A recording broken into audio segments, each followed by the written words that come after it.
vivra par la foi. Et ce thème-là, justement, nous le tirons de Romains 1, verset 16 à 17, où Paul écrit ceci.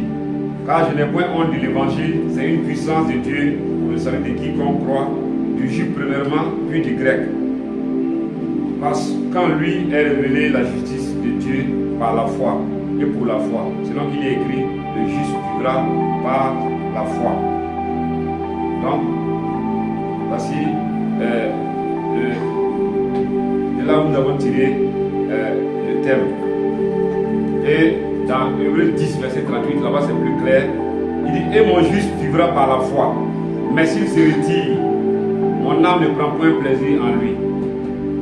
Car nous ne sommes pas de ceux qui se retirent pour se perdre, mais de ceux qui ont la foi pour sauver leur âme.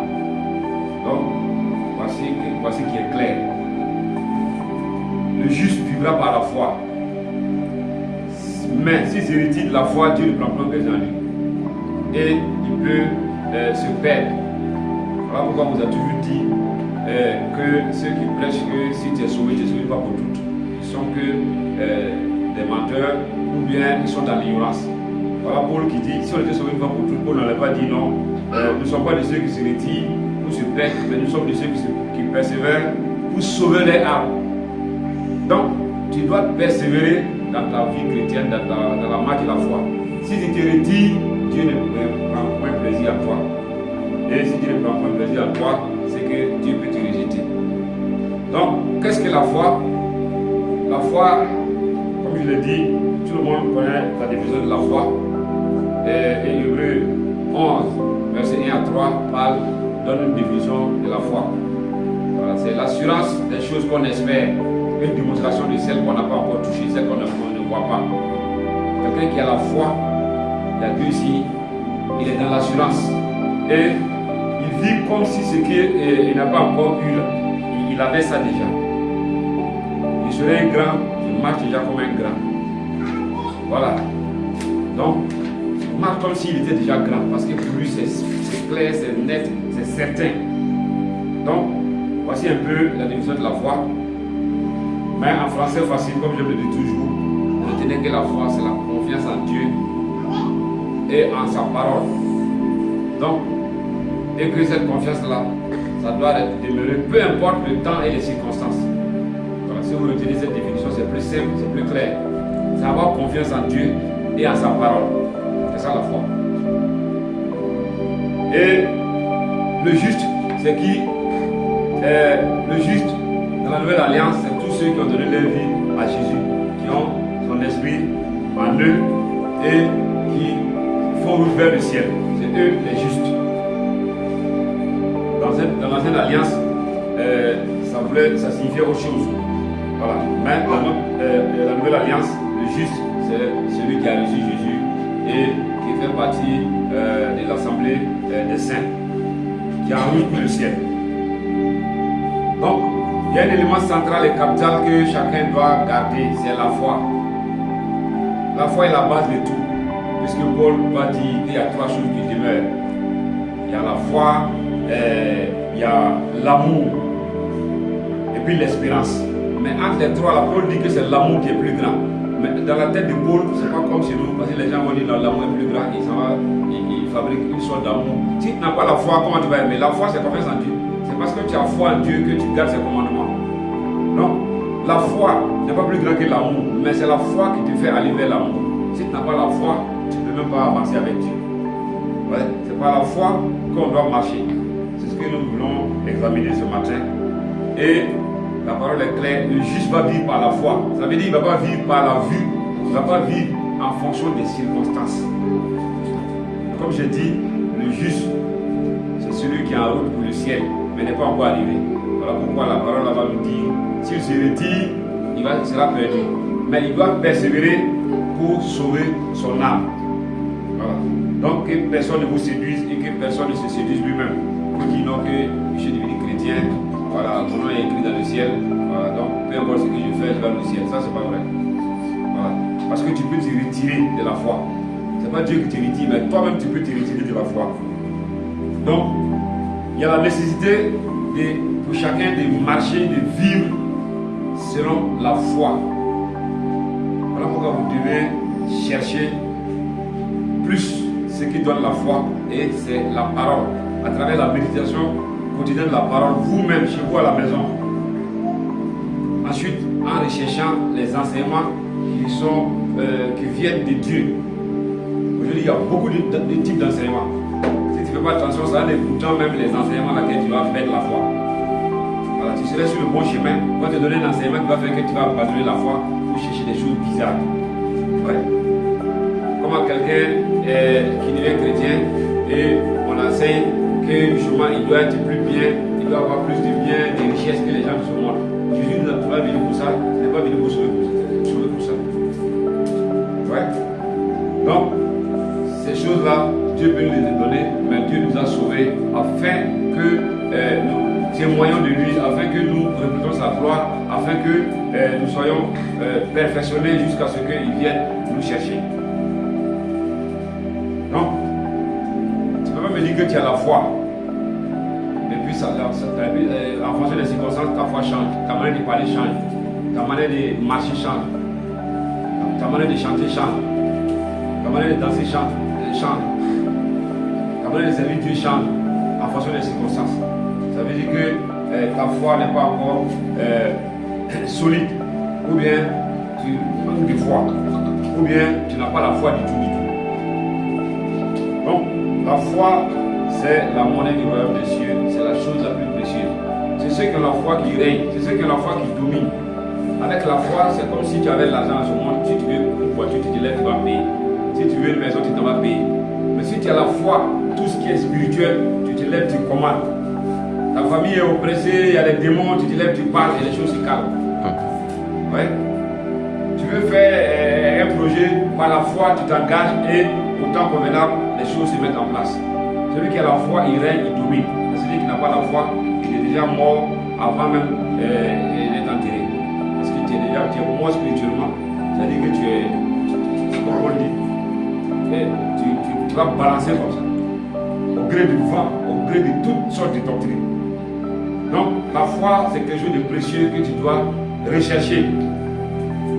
C'est bon si tu viens à l'église, si tu écoutes des enseignements, voilà, à la radio, à la télé, sur les réseaux sociaux, c'est bon.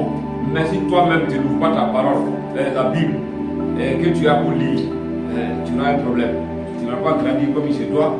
Alors pourquoi Paul pouvait dire, vous qui devez devenir des maîtres, vous êtes toujours restés comme des enfants qui cherchent encore du lait. On doit avoir la foi, on doit grandir dans la foi. Et quand on est enfant, c'est normal, on marche par la vue, on marche par les secours d'autres personnes, on écoute les enseignements, les conseils d'autres personnes. Même si on grandit, on doit écouter toujours. Mais ça veut dire que même s'il n'y a pas toutes ces choses, même si tu ne vois pas, si tu n'entends pas, Dieu est réel, Dieu est vrai pour toi et sa parole demeure la vérité maintenant et pour toujours. Et tu as confiance en sa parole. C'est ça la foi. Et c'est clair et net que on peut se retirer pour se perdre. Et c'est l'apôtre Paul lui-même qui dit ça.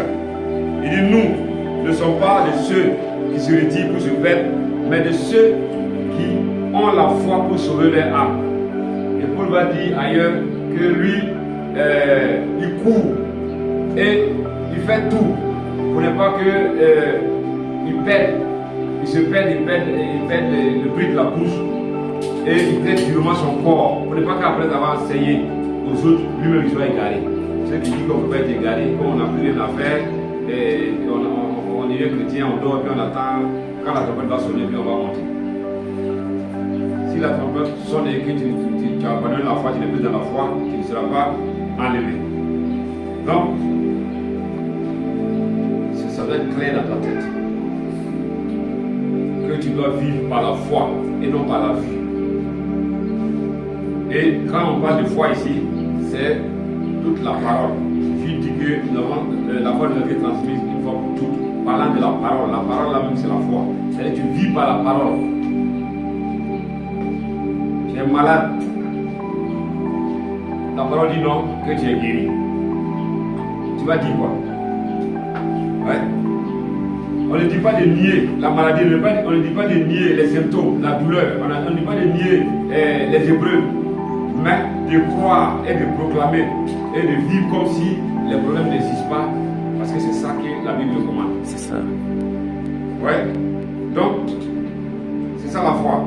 Si tu te retires, si tu te refroidis, tu auras cru en vain. On peut faire beaucoup de choses, et c'est le cas de nos générations.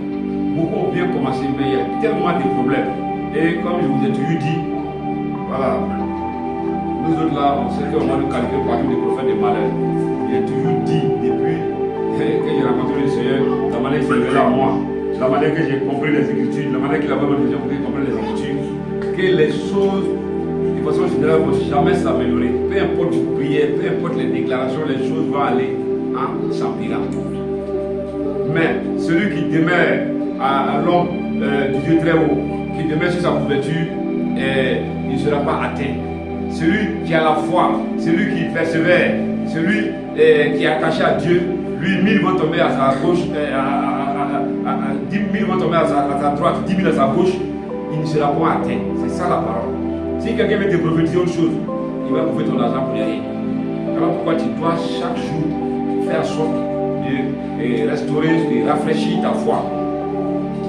Voilà. Sinon chaque année tu vas proclamer, cette année c'est l'année de mon année, cette année c'est la fin des problèmes, l'année prochaine tu vois que les problèmes là vont augmenter. Parce que c'est Jésus qui l'a annoncé. Notamment dans Matthieu 23, Matthieu 24, il a donné les signes qui vont arriver vers la fin. Et nous sommes dans la fin. Donc que quelqu'un ne se séduise pas, que quelqu'un ne se séduise pas son frère. Mais que chacun examine sa foi pour voir s'il devait toujours dans la foi. Si c'est un quartier qui revient à Dieu pendant qu'il a encore temps. Donc, aujourd'hui, comme Paul l'avait annoncé, beaucoup abandonné la foi. Mais beaucoup l'ont abandonné sans savoir. Beaucoup pensent qu'ils sont toujours avec Jésus, mais il y a longtemps ils ont abandonné Jésus. Il y a beaucoup d'églises, beaucoup d'hommes de Dieu, de prophètes, de quoi, ils ne sont plus avec Jésus, ils ne sont plus avec eux. Ils sont restés avec les dons. Ils manifestent les dons, ils guérissent, ils prophétisent. Parce que pour savoir que quand tu as la foi, tu le sais. C'est dans ta vie personnelle, au quotidien, Dieu se révèle, il t'éclaire. Quand tu as un problème, il te parle sur ton problème. Il te parle toi-même. Mais les gens qui parlent aux gens, mais Dieu ne les parle pas. Les gens qui font des miracles, mais Dieu ne fait aucun miracle dans leur vie. Ouais, parce qu'il n'a plus dans la foi. Mais il est resté avec les dons. Donc, chacun d'entre nous ce matin doit examiner sa foi. Pour avoir la foi, c'est facile et c'est compliqué. Parce qu'il y a une pratique, pour que tu sois sauvé, Dieu t'a donné une foi par l'esprit, pour que tu confesses Jésus, pour que tu sois sauvé. Mais maintenant que tu es sauvé, il faut que tu t'appuies sur la parole. Or, Satan ne veut pas avoir des gens qui sont bâtis sur la parole. Parce que ces gens-là, non seulement, il ne veut rien les faire, mais ces gens-là vont mélanger ses plans, vont mélanger et détruire ses œuvres. Donc, c'est ça le combat de la foi. Et, comme on annoncé, aujourd'hui, on regarde beaucoup, on fait le naufrage par rapport à la foi. Les doctrines que les gens prêchent, les doctrines que les gens écoutent, c'est qu'il n'y a pas de foi dedans. Ouais. La foi ne fait pas disparaître les problèmes. La foi te fait traverser les problèmes. La foi fait en sorte que tu vis comme s'il n'y avait pas de problème. Et la foi fait que tu prospères tout, même étant dans la situation. Il y a la famine dans le pays, mais chez toi seul, il y a à manger. Il y a la guerre, les gens tombent à gauche, mais toi, Dieu te garde. Ouais. Et quand même les choses se compliqueraient, Dieu te garde. Et quand Dieu décide que c'est le temps, il te prend. Donc, nous allons examiner la foi dans la vie de certaines personnes qui nous ont devancés. Et nous se rendons compte que la parole là est vraiment réelle. Que celui qui ne marche pas selon la foi, celui qui ne vit pas selon la foi, il ne peut pas arriver. Donc, le premier exemple, c'est l'exemple du patriarche Abraham. Dans Genèse 22, Abraham, Dieu lui a apparu il n'avait pas d'enfant. Et Dieu lui a promis un enfant et il a fini par avoir l'enfant. Après avoir eu un enfant avec sa servante Agar. Dieu va venir, dans Genèse 22, là maintenant lui dit de prendre cet enfant-là, aller sacrifier. Toi tu es chrétien, qu'est-ce que tu as sacrifié à Dieu? Souvenez-vous, on parle d'un christianisme sans sacrifice. Ouais. Les gens ne veulent pas se sacrifier, comme Paul a dit dans Hébreux 12 et 2. Ils ne veulent pas se sacrifier. Et certains, ils pensent qu'ils peuvent séduire Dieu, ils donnent des offrandes soi-disant sacrificielles. Ils vivent dans le péché, mais ils pensent que s'ils prennent sa maison, ils donnent à l'église ou à un homme de Dieu, et il va avoir, je ne sais pas, il ne va plus avoir de problème. Oui. Donc, Abraham, Dieu va lui dire de prendre son enfant qu'il aime. Abraham n'avait pas eu d'enfant et Dieu lui a donné un enfant. Il avait déjà un enfant avec sa servante, mais l'enfant qu'il attendait, l'enfant de la promesse, Isaac, Dieu va lui dire prends l'enfant là, va le sacrifier. Si Abraham marchait par la vue, il n'allait pas pouvoir obéir. Ouais. Et justement, voilà pourquoi les femmes sont beaucoup dans les églises. C'est bon, partout même dans les églises, les femmes sont beaucoup. Mais il y a peu de femmes qui croient. Si Abraham avait dit à Sarah que Dieu m'a dit de prendre l'enfant là, je vais aller le sacrifier, elle allait tuer Abraham sur Dieu. Elle a dit tu n'as pas bien entendu. La preuve même, justement, quand Abraham lui disait déjà que non, il va avoir un enfant, elle a dit moi comme ça il va avoir un enfant. Il faut aller avec la servante. Si Abraham venait lui dire que l'enfant qu'on a fini par avoir là, Dieu a dit de prendre l'enfant et de le sacrifier, ça n'allait pas avoir lieu. Et Abraham, on a même pas parlé d'Abraham.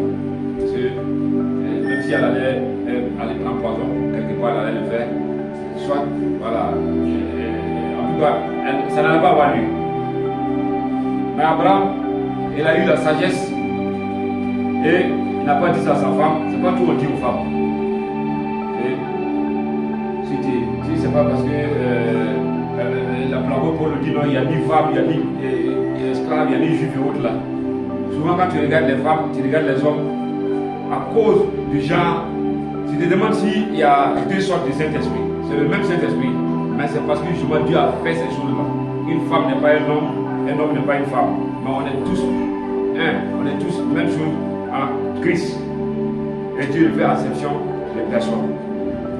Abraham va prendre l'enfant, prendre son arc, mettre l'enfant dessus, prendre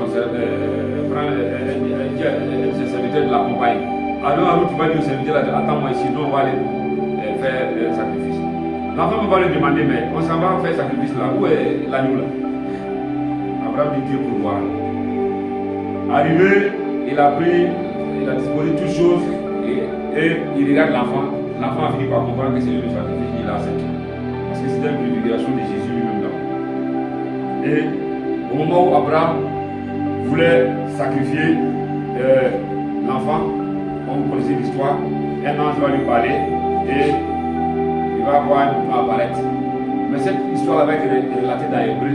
On dit que c'est parce qu'Abraham avait les yeux sur le consommateur et le rémunérateur de la foi. Abraham avait dans sa tête que s'il n'avait pas l'enfant, Dieu l'a donné, que dans sa tête, là, il croyait que Dieu pouvait ressusciter l'enfant. Voilà sa foi. Voilà pourquoi la Bible dit jette ton pain à la surface des eaux et tu le retrouveras. Ouais. Les gens dans l'église, là, qui sont ceux qui sont généreux, qui sont ceux qui donnent, les gens ne croient pas. Ouais. Et les gens ne donnent que quand on leur dit si tu donnes 1000 francs, tu vas avoir 100 000. C'est devenu comme la loterie. Que si tu donnes à l'homme de Dieu, les gens ne donnent pas aux nécessiteux, aux veuves, aux orphelins. Les gens ne donnent pas. C'est comme les gens disent, et ils n'ont pas trop souvent, que vous pouvez l'argent, parlant des femmes, vous pouvez l'inviter une femme, il faut être un prophète ou un marabout. Ouais. Non, les gens ne croient pas. On dit jette ton pain sur la surface des eaux et tu le retrouveras. Abraham, dans sa tête, s'il n'avait pas cette révélation, il n'avait pas fait sacrifice. S'il n'a pas cette révélation, tu ne peux pas marcher avec Jésus. Ouais. Il se dit que sa femme, ça dépasse même ses limites, puisqu'elle a dépassé l'âge même de concevoir. Lui-même, il est vieux. Donc c'était impossible, et Dieu lui a donné l'enfant. Si Dieu lui dit sacrifier, donc Abraham voit dans son esprit que non, l'enfant va ressusciter. Effectivement, l'enfant est ressuscité, puisqu'il était prêt à faire le sacrifice. Et Dieu a vu même que le sacrifice est déjà accompli. Il lui a juste dit d'arrêter, il a envoyé un mouton et il avait son enfant. C'était une forme de résurrection. Parce qu'Abraham avait déjà convenu de tuer l'enfant. C'est ça que Dieu regarde. Quand Dieu met quelqu'un à l'hébreu pour faire quelque chose, pour donner quelque chose, non, c'est tout un problème. Donc, voici Abraham, il n'a pas marché par la vue. Il n'a pas raisonné. Et à cause de ça, Abraham a été considéré comme le père de la foi. Parce qu'Abraham n'a même vu quelqu'un qui est mort ressuscité. Mais dans son esprit, c'est ça la foi. C'est les gens confondent les visions et les révélations. Si c'est les visions qui attendent pour servir Dieu, tu ne vas pas servir Dieu. Mais si tu as la révélation, tu peux voir des choses que l'œil même ne voit pas. Par les yeux de l'intelligence. Voir. C'est comme ça qu'Abraham a vu. Que Dieu est capable. S'il me dit de le tuer, c'est qu'il est capable de le ressusciter. Et justement, sa foi l'a permis de plaire à Dieu. Et Dieu va faire une alliance avec lui. Et Abraham va être l'ami de Dieu. Et il va mourir dans la gloire. Justement. Et son nom est toujours partout. Il est le père de la foi aujourd'hui. C'est vrai que même il est le père de tous ceux qui font le mal. Abraham est le père de la foi. On n'a pas dit le père des protestants, des évangéliques. Non, il est le père de la foi. Toute personne qui croit, c'est réclame d'Abraham. Toutes les religions, même les religions bizarres, tous se réclament d'Abraham. Il y a le cas de Moïse. Moïse, il était, on sait toute son histoire, il a été abandonné et puis retrouvé par la fille du Pharaon et il va être élevé dans la maison du Pharaon. Et Moïse était aimé, il a été éduqué, il était respecté, il mangeait comme il voulait. Il avait tout, les honneurs, tout. Et si on voulait même, il pouvait à tout moment succéder le Pharaon. Mais quand l'heure va arriver, Moïse va laisser tout ça. On dit Moïse abandonnant la gloire de l'Égypte pour s'attacher à l'opprobre de Christ. Parce que Moïse avait les yeux sur la récompense, la rémunération. Chez nous, c'est l'inverse. L'église de notre génération, là, c'est nous, notre foi là où est notre, je sais pas, tout est inversé. Quelqu'un qui a tout, il abandonne pour suivre Jésus. Nous, on dit aux gens là, voilà, de venir à Christ, que non, ils vont tout avoir. Viens à Christ, tu vas tout avoir. Moïse avait tout. Et Christ n'a rien à voir d'abord avec les choses matérielles. Il faut que ce soit clair. Si tu veux être sauvé, si tu veux dominer, il faut que tu rencontres Christ véritablement. Les autres choses là vont t'accompagner. Et Moïse va effectivement faire ce qu'il a dit. Il a abandonné quelqu'un qui était considéré, il a abandonné, il allait au désert, aller derrière les moutons. Hein? Quelqu'un qui était prince, il s'en va, il devient berger dans la brousse, avec les serpents et autres. Le grand Moïse, il était berger. Ouais. Dans le désert. Donc, voici quelqu'un qui marchait justement, il vivait par la foi. Il était convaincu que non, Dieu existe et que avec lui là, il y a plus à gagner qu'avec le monde. Il y a plus à gagner avec Dieu qu'avec ce qui est dans la main de Pharaon. Ouais. Donc, Moïse n'était pas n'importe qui, ni quand il était chez Pharaon, ni dans le peuple juif. Mais on dit qu'il a abandonné la gloire de l'Égypte. La gloire de l'Égypte, c'est quoi? Ce sont les gros véhicules, les maisons, les avions, tout ce que vous voulez. Il pouvait avoir ça là-bas, il avait déjà ça, mais il a abandonné. Mais toi-même, on ne te dit même pas d'abandonner ça physiquement, on te dit que ton cœur ne soit pas sur ces choses-là, c'est un problème. Et puis là, tu luttes. Voilà pourquoi la parole même Beaucoup ne sont pas sauvés, dans l'église ne sont pas sauvés. Beaucoup n'ont même pas encore. On est obligé de dire qu'ils sont sauvés parce qu'ils ont été baptisés devant tout le monde. Parce qu'ils prennent la Sainte Seine devant tout le monde. Tant que la vraie parole n'est pas entrée dans ton cœur, que tu ne l'as pas reçue, tu n'es pas sauvé. À tous ceux qui l'ont reçu, qui croient en son nom, il a fait, ils sont devenus enfants de Dieu. Donc, c'est Dieu seul qui sait qui est sauvé et à quel moment il est sauvé. Aujourd'hui, le baptême ne peut rien dire. D'ailleurs, ils se baptisent pour rentrer à l'église parce qu'ils sont rendus à dire qu'il va gagner travail, il va se marier. Il vient et puis on dit non qu'il est chrétien. On veut que les gens aient la foi. Tant qu'il n'y a pas la parole de vérité, tant qu'il n'y a pas l'épée, il ne peut pas avoir la foi. Parce que la foi, ta foi sera éprouvée. Donc si on te flatte, tu te laisses flatter, tu ne peux pas persévérer avec Christ. On est dans un temps où il faut garder la foi. Il faut marcher par la foi. Il faut avancer. C'est dur, c'est pas dur, tu avances. Mais ça, il faut avoir la foi véritable. Sinon, ce n'est pas la peine. Il vaut mieux se retirer souvent pour aller attendre la mort.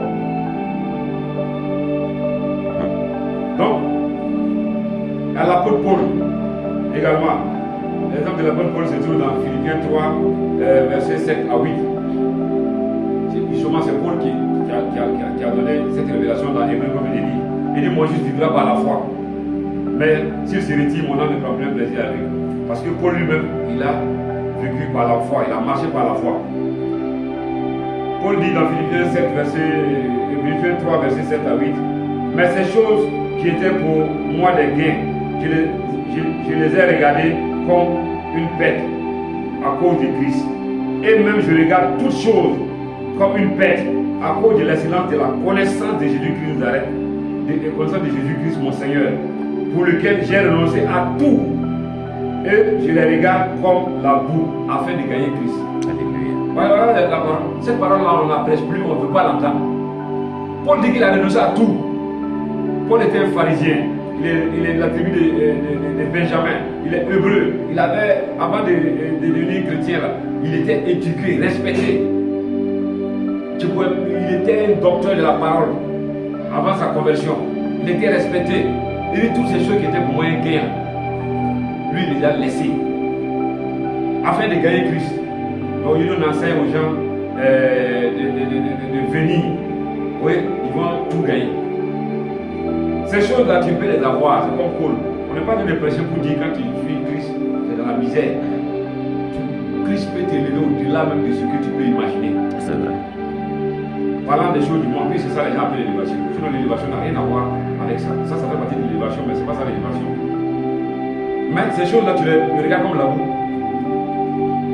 Tu peux avoir une grosse voiture, tu peux être humble. Tu peux avoir une grosse maison, tu restes humble.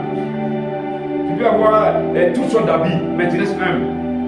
Bon, je dis, les chrétiens, il suffit qu'ils gagnent une voiture, une maison. Voilà, il veut qu'à l'église, là, tout le monde, y compris le pasteur, tout le monde n'a qu'à le respecter. Ouais. Donc, faisons attention et examinons-nous pour voir si nous avons vraiment la foi. Parce que même si moi je te flatte, là, les situations de la vie ne vont pas te flatter. Donc, c'est mieux que tu entendes la vérité. Voilà. Maintenant, ceux qui croient justement à leurs prophètes, croyant aux prophètes, voilà, que les choses vont s'améliorer. Voilà. Moi, je te dis, la part du Seigneur, il est la condition, les choses dans le monde là, ne vont pas s'améliorer. Ce qui va s'améliorer là, c'est ta propre situation quand toi tu restes attaché à Dieu. Quand tu as la foi.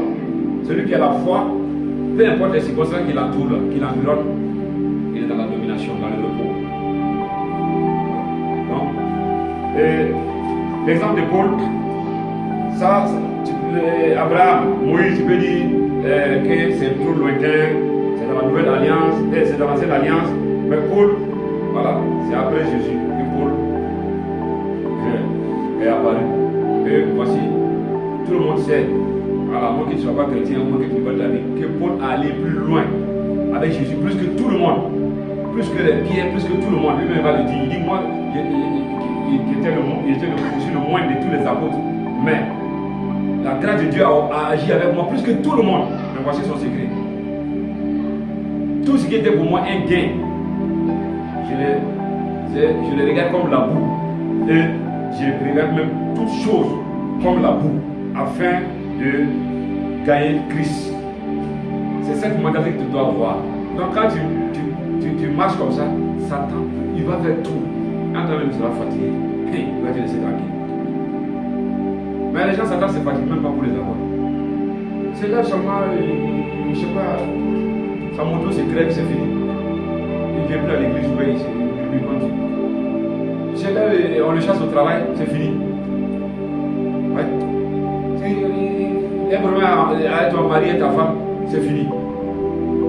Donc, justement, parce que ton cœur est plus sur ces choses que sur Dieu. Voilà. Donc, il faut que nous ayons une foi ferme pour pouvoir continuer la marche à ce temps de la fin. On est arrivé à un temps où vous faites comme l'apôtre Paul l'a fait. Une fois, il était en train de voyager sur un bateau et le bateau a commencé à tanguer et tout le monde pensait même que c'était fini. Un ange du Seigneur est apparu à Paul, lui a dit non, ok, il n'y aura rien. C'est ça la foi. Quand il y a la foi, Paul n'était pas riche, mais un ange du Seigneur est venu lui parler. Depuis quand un ange du Seigneur t'a parlé? La dernière fois qu'un ange du Seigneur t'a parlé, c'est quand? L'ange du Seigneur a parlé, il a dit aux autres, la calmez-vous. Un ange du Seigneur à qui il appartient, mais à Paris, il m'a dit qu'il n'y aura rien. Mais voilà ce que vous devez faire. Il dit que on n'a qu'à prendre dans le bateau là tout ce qui n'a pas de valeur là pour jeter. Et comme ça, on pourra se sauver et sauver ce qui reste. Donc, si tu veux continuer, si tu veux vaincre, il faut que dans ta vie, là, tu jettes tout ce qui n'est pas essentiel. Tout ce qui t'empêche de marcher dans la foi, il faut tout laisser d'abord. Quand tu vas te trouver pleinement enraciné en Christ, ces choses que tu as perdues, comme je l'ai dit, si tu as jeté ton pain sur les eaux, tu vas le retrouver par une sorte de résurrection. Donc, si nous voulons marcher avec Jésus, avec le monde, un pied dedans, un pied dehors, bon, c'est pas sûr qu'on puisse marcher parce que quelqu'un qui marche un pied dedans, un pied dehors, c'est pas comment il va marcher. Donc, les gens ont obéi à Paul, ils ont pris tout ce qui est dans le bateau, ils ont jeté dans le bateau, il devient stable. Si tu veux que le bateau de ta vie devienne stable, il faut que souvent tu enlèves tout ce qui est futile. Et c'est ce que Paul a fait ici. Il dit tout ce qui, voilà, les titres, les honneurs, les fonctions, l'argent, lui il regarde ça comme l'amour. Aujourd'hui, c'est devenu l'inverse. Les gens, ils ont fabriqué même d'autres titres pour s'attribuer. Les titres qui sont dans la Bible, les fonctions qui sont dans la Bible, elles sont claires. Apôtre, prophète, évangéliste, docteur, pasteur. Aujourd'hui, tu entends général de Dieu. Tu entends évêque général. Archibishop. Archibishop, ça c'est pour les anglophones. Hein? Apôtre voyant. Je sais pas. Rockman. Auto. Je sais pas. Des noms, tu sais qui t'es où? Et les gens acclament, les gens sont contents. Ouais. Les titres là sont là. On appelle les personnes pères, mais on appelle. C'est-à-dire, le christianisme là, il y a tellement de problèmes. Voilà pourquoi moi je prêche pour moi-même. Voilà, même s'il n'y a personne, je prêche au vent, je prêche aux oiseaux, c'est pas mon problème. Voilà. Combien de gens sont tombés? Combien de gens grands sont tombés? Où est qu'on lui dit de tomber? Parce qu'arrivé à un moment donné, quelqu'un dit qu'il est tellement grand que bon, lui, et puis Dieu, ils sont devenus des cousins, ils ont créé le ciel et la terre ensemble, donc il peut faire ce qu'il veut. Ouais. Donc, Paul, lui, les titres, les fonctions, c'est pas un problème. Lui, c'est la boue. Je veux dire, il y a des points, même si tu vois un pasteur, tu n'as pas dit papa, ou bien tu l'appelles par son nom, on va te mettre sur une discipline. Hein? Donc, Paul, il a regardé toutes ces choses-là comme la boue. Et pour pouvoir gagner Christ. Donc, nous devons imiter ces exemples. Voilà. Donc, on a vu l'exemple d'Abraham qui n'a pas regardé les yeux de sa femme, qui n'a pas regardé les yeux de son enfant, il n'a pas regardé les circonstances. Dieu lui a dit de sacrifier son fils, il a pris son fils pour aller sacrifier. Moïse, pendant qu'il était dans la gloire en Égypte, on ne l'a pas chassé, mais à cause sur Christ, justement, il va abandonner cette gloire-là pour aller souffrir avec Christ. On dit le rôle de Christ. Si tu es en Christ, tu seras persécuté, haï, rejeté, voilà, combattu. C'est ça qu'on appelle le rôle de Christ. Mais en Christ, Jésus nous a promis que sur Matthieu 6, 33, si nous recherchons premièrement le royaume des cieux et sa justice, les autres choses là vont nous donner. Et souvent, les chrétiens nous sont autant menteurs que les juifs en son temps. Qui est ici qui n'a pas venu avec un vêtement? Qui est ici qui n'a pas mangé? Peu importe la qualité de la nourriture, peu importe la qualité du vêtement, on est vêtu. Mais des gens, ils vont murmurer à cause des vêtements, comment on appelle ça, de la nourriture, les conditions présentes, et puis rater l'essentiel. Comme quelqu'un avait même 100 ans. Même les fous, ils mangent même si c'est dehors. Ouais. L'essentiel là, c'est pas manger et boire. Voilà pourquoi Paul va dire, il y a beaucoup de problèmes dans l'église. Il faut vraiment qu'on réforme les choses dans l'église.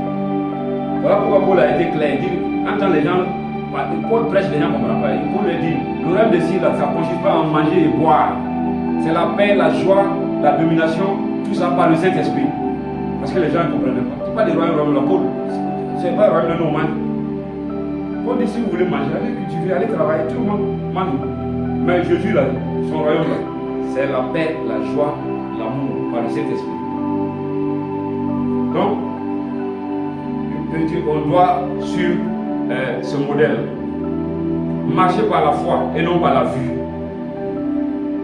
Ouais. Ça veut dire que tu dois pleinement abandonner ta vie au Seigneur. Je vous assure que beaucoup d'entre nous n'ont pas abandonné notre vie au Seigneur. Il y en a, ils ont donné ça en location il y a quelques temps. Il y en a, ils ont donné en location de 3 mois pour voir si Dieu va faire quelque chose pour lui. Il y en a, ils ont donné en location de 10 ans. Mais rares sont ceux qui ont donné leur vie vraiment à Jésus. Comme cette fille dans une église là, elle est venue dans le choral là, elle chantait, dansait, donnait des offrandes, des dîmes, des poids. Parce qu'elle voulait le mariage. À un moment donné, elle est venue voir le pasteur qui s'attend, elle est partie dans le monde. Il y en a qui n'ont même pas, comme je dis, il y en a, ils ont donné leur vie là, mais en réalité, ce n'est pas un don, voilà, c'est pas un don ferme. Donc voilà pourquoi quand ça chauffe, il reprend sa vie lui-même et puis il gère.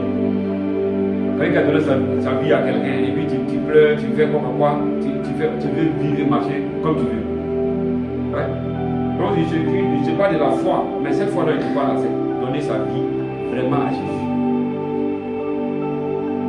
Je ne sais même pas comment les gens, je ne sais pas, je ne sais même pas les gens de notre génération là, je ne sais pas de où on dit notre manière de faire. Paul qui est en train de donner toutes ces révélations là. Hébreu, toutes les passages d'Hébreu qu'on a lu, tout par Abraham, tous les hommes qu'on a pris, Moïse, tout ça, c'est Paul qui parle, qui rappelle toutes ces choses-là. Lui, il a vécu comment? Quelqu'un qui est apôtre, il dit non, souvent lui, il a mangé, souvent il n'a pas mangé. Apôtre, aujourd'hui, là, un pasteur ou un prophète n'a pas à manger. Il va prophétiser. Il va prendre son téléphone, il va appeler les fidèles pour dire que Dieu a. Ça, il ne va pas dire Dieu a mis dans son cœur. S'il a dit Dieu a mis dans son cœur, les gens ne vont pas donner. Il va dire non, qu'il a vu. Ouais. Et là, on se flatte dans ça, on continue. Je ne sais pas où on va arriver. Donc, il faut que toi et moi, on se réveille. Parce que la foi est attaquée. Où vous dormez? En Chine, on a changé, ils ont fait sortir une Bible.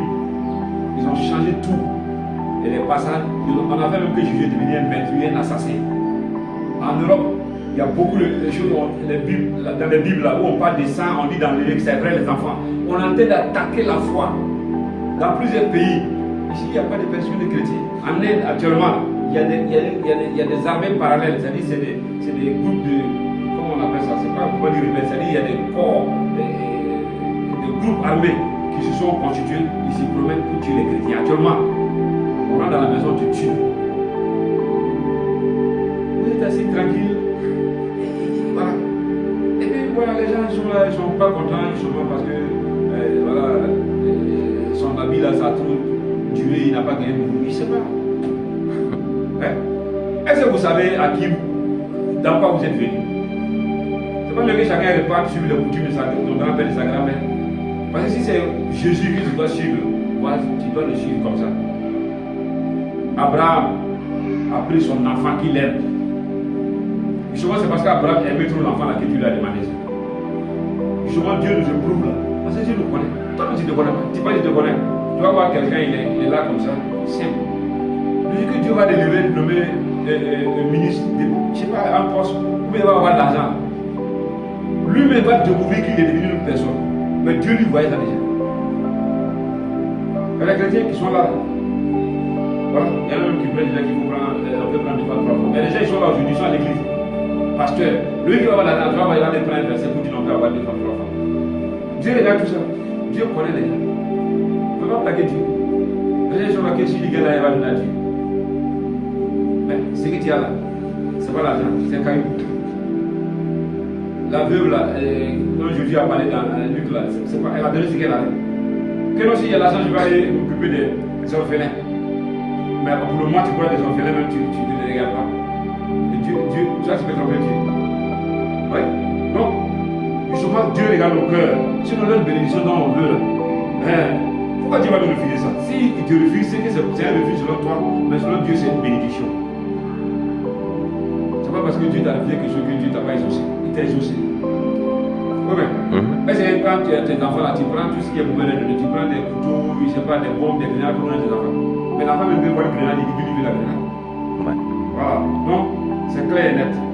Si tu as la foi, peu importe la situation, tu seras dans la paix, dans le repos. Rien ne peut avoir la paix, rien n'est égal à la paix, la joie qu'on peut avoir par le Saint-Esprit. C'est ça qui fait que tu es debout malgré tout. Et c'est ça, le monde n'a pas. Les gens que vous voyez, vous admirez, les stars, les grands, les chefs d'État, ils n'ont pas cette paix. Les gens sont là, vous les voyez à la télé, chefs d'État, des artistes. La nuit, ils ne dorment pas, ils s'en vont voir des occultistes. Ils font toutes sortes de choses pour avoir un semblant de paix. Toi, tu as ça gratuitement et tu veux renoncer à ça pour pouvoir t'attacher aux choses futiles. Donc, il faut que tu marches, que tu persévères par la foi. On n'a pas dit par la vue. Ouais. Si Dieu t'a donné des visions, s'il y a des prophéties, tu les prends, tu les examines, si c'est bon, tu continues. S'il n'y a pas toutes ces choses, il y a sa parole déjà qui t'éclaire. On te dit d'être humble, de donner, de pardonner. Tu as besoin de quelle chose? Tu fais ces choses-là et tu dois les faire en tout temps jusqu'à ce que tu quittes la terre. Et en faisant ça, tu vas te sauver toi-même. Et ceux qui seront autour de toi, qui seront affectés par toi, tu vas les sauver. Sinon, en tout cas, moi, j'ai pris la décision, je ne veux pas être de ceux qui se retirent pour se perdre. Je ne veux pas être comme ce que Paul a dit là, ceux qui abandonnent la foi. On dit plusieurs abandonnent la foi. Tous les jours que j'entends, je me lève là, je vois des gens que je connaissais ici, comme des gens que on voit sur les réseaux sociaux qui abandonnent la foi. Ouais. Aux États-Unis, ils ont fait un sondage. Chaque année, plus de 1000 pasteurs, ils abandonnent la foi. Ils s'en vont même voir des psychologues.